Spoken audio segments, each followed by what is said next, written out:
Two important steps when introducing your pup to a leash. We're going to be talking about free walking today using a flexi lead, but we're also going to be talking about walking with a 6-foot leash and the differences between them.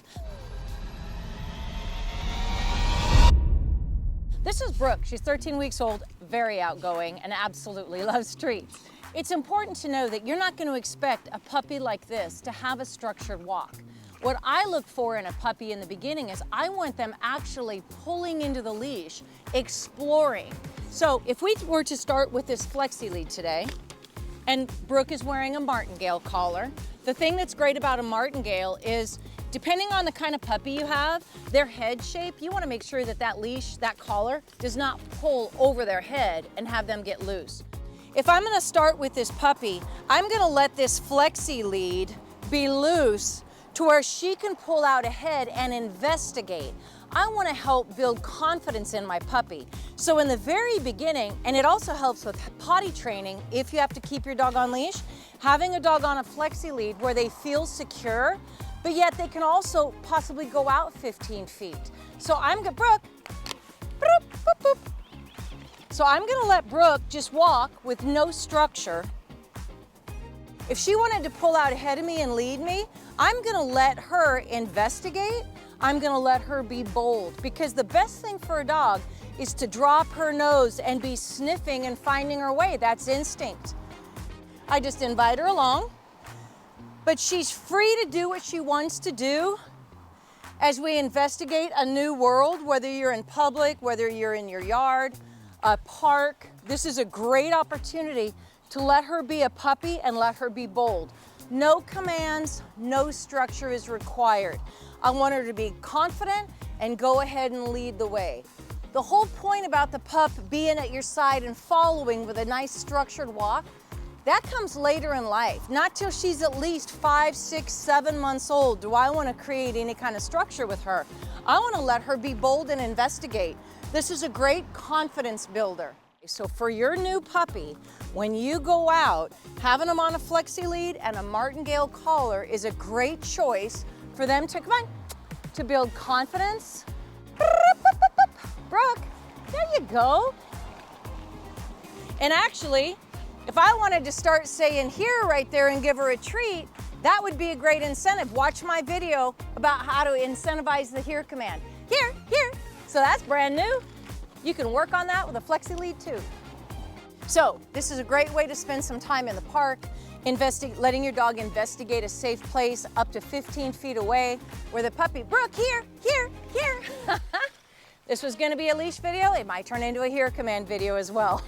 Now I'm gonna show you what it looks like when you make the boundary smaller with a 6-foot leash. Do you have a puppy that is pottying in the house, doesn't come when called, chewing up everything? I have helped thousands of dog owners with every challenge that you can think of. And I've created a course that will bring clarity and set you on a successful path to having the relationship with your dog that you've always wanted. This program is for dogs at all stages of life. It is never too late to implement great leadership skills that will put you in the driver's seat no matter what your dog's age. It's never too late to learn how to have a great relationship with your dog.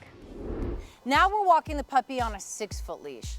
Clearly, if you are walking in a residential area like on a sidewalk, a 15-foot flexi lead is not going to work as well as if you're in a park allowing that puppy to investigate.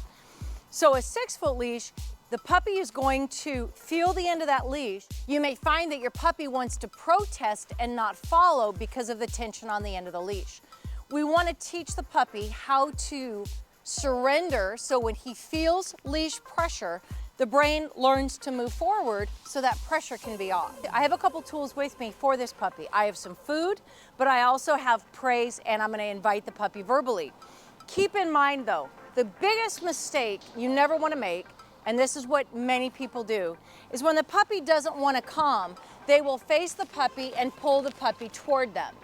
You never do this, because your frontal body pressure trying to pull the puppy towards you, you're pulling the puppy to pressure, and you don't want to do that. If you have a dog that does not want to follow, you never face the dog and pull the dog towards you. What you're going to do is you're going to turn, I'm going to hold the leash like this, and I'm going to put my back to the dog, and I'm going to walk like this. So when he feels leash pressure, he wants to follow. Now, if I have a dog that's insecure and really struggling with that, then what I can do is, let's demonstrate one more time, little one. This is, come on. So if I was walking and I made leash pressure for that puppy to follow, I could always squat down and have food right here to give the puppy. So therefore, not only did the leash pressure coming forward, the minute the puppy came forward, the pressure was off. But then when they come all the way into my space and I give them food and I'm squatting down, which is more inviting, the puppy will learn to avoid the pressure back there. The puppy can come forward and be at my side. Now, being at my side is not the goal today. The goal is that the puppy learns to surrender to leash pressure and move forward. That's all we're asking. But some puppies, this puppy's not struggling with this, but some puppies, they're like a mule. And so having your back to them, walking forward so they feel that leash pressure like this pup's feeling, I can invite too. He comes up, and this puppy will come forward with verbal praise, and then I can even pet the puppy. But if you want to incentivize it even more, food is a great option. And you may need food if your puppy is really inside themselves or nervous. So this puppy's just watching for more treats, which is totally fine. So I walk forward. The thing that's great is this pup feels the leash, come on, feels the leash tension. He feels the leash pressure and then comes forward. Now, I'm gonna just start walking around and I'm gonna change directions, little leash tension, come on. He comes forward, pressure's off. So if he gets stuck on the leash, I'm gonna undo it. I'm gonna undo it again. Come on, little one. There we go. I can hold the leash a little bit to where the puppy doesn't get as caught up in it. Goes that way, little leash tension. Good boy. I can invite, comes up, give him some praise, and then we continue walking.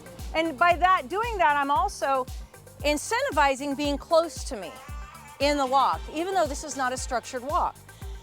If I incentivize the puppy being close to me, when you come close, I'm gonna share affection with that, or I'm gonna go ahead and give a treat for that, whatever's gonna be best for my pup.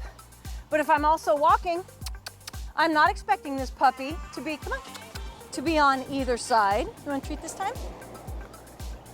I'm not expecting this puppy to be on my right or my left. See how I just moved the leash around my body to where around me, there's no tension. It's only 6 feet away.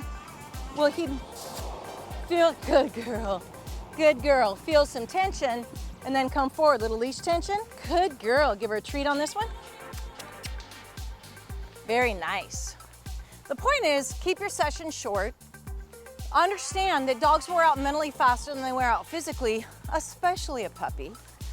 You always want to end on a positive, so when you go out, your puppy wants to be with you. Also know that this session is going to be setting the stage for my next session. So the last thing I want to do is create a bad experience for my puppy, so then the next time I put a collar and leash on the dog, I'm already seeing pressure that you created through mismanagement in your last session. So you always want to make sure you end on a positive. You want that puppy to want to be with you, and you want that puppy to know he can win and be confident. Not only is this a confidence builder, but it's a relationship builder. And you want to make sure that you're telling your puppy about you what you want them to know. And what is that? I am a great person to be with. I will always protect you and lead you. And more importantly, I'm going to be fair. See you next time. Come on. Till the next lesson, we just thank you so much for listening. We hope you gained some value. And again, your dog will never be what you want him to be until you're the leader they need you to be. And we just thank you for your time, and we'll see you next time.